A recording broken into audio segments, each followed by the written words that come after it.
আসসালামু আলাইকুম রহমতুল্লাহ। আশা করি আপনারা সকলে আল্লাহ তাআলার রহমতে ভালো আছেন। আমি আজ আলোচনা করব ব্যভিচার কতটা মারাত্মক কোরআনে যা বলা হয়েছে। আসুন আমরা বিস্তারিত জেনে নিই।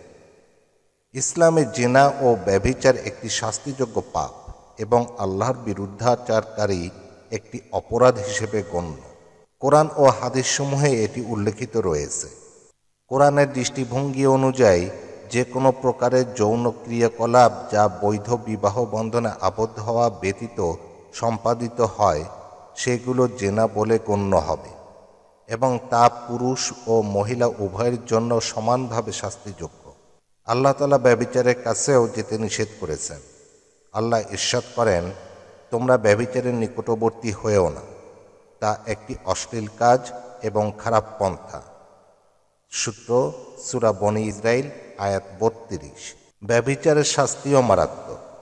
আল্লাহ তাআলা ইরশাদ করেন, অবিবাহিত ব্যভিচারী পুরুষ ও ব্যভিচারিণী নারী উভয়কে ১০০ করে বেত্রাঘাত করো।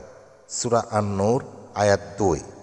আর বিবাহিত হলে তাদের শাস্তি হল কোমর পর্যন্ত মাটির নিচে পুঁতে পাথর নিক্ষেপ করে হত্যা করো। মহানবী সাল্লাল্লাহু আলাইহি ওয়াসাল্লাম বলেছেন, বিচার দিবসে ৩ ব্যক্তির সঙ্গে কথা বলবেন না, তাদের দিকে তাকাবেন না ও তাদের পবিত্রও করবেন না এবং তাদের যন্ত্রণাদায়ক শাস্তি নির্ধারিত থাকবে। তারা হলো ব্যভিচারী, মিথ্যাবাদী শাসক এবং অহংকারী দরিদ্র। হযরত ইবনে মাসউদ রাদিয়াল্লাহু তাআলা আনহু থেকে বর্ণিত, তিনি বলেন, আমি একদা আরজ করলাম, হে আল্লাহর রাসূল, আল্লাহর কাছে সবচেয়ে বড় গুনাহ কি? তিনি প্রত্যুত্তরে বলেন, আল্লাহর সঙ্গে শিরক করা, অথচ তিনি প্রত্যেক প্রাণীর স্রষ্টা। আমি আবার প্রশ্ন করলাম, তারপর কি? তিনি বললেন, তোমার সন্তান তোমার সঙ্গে আহার করবে এই আশঙ্কায় তাকে হত্যা করা। আমি আবার আরজ করলাম, তারপর কি? তিনি প্রত্যুত্তরে বলেন, তোমার প্রতিবেশীর স্ত্রীর সঙ্গে তোমার ব্যভিচার করা।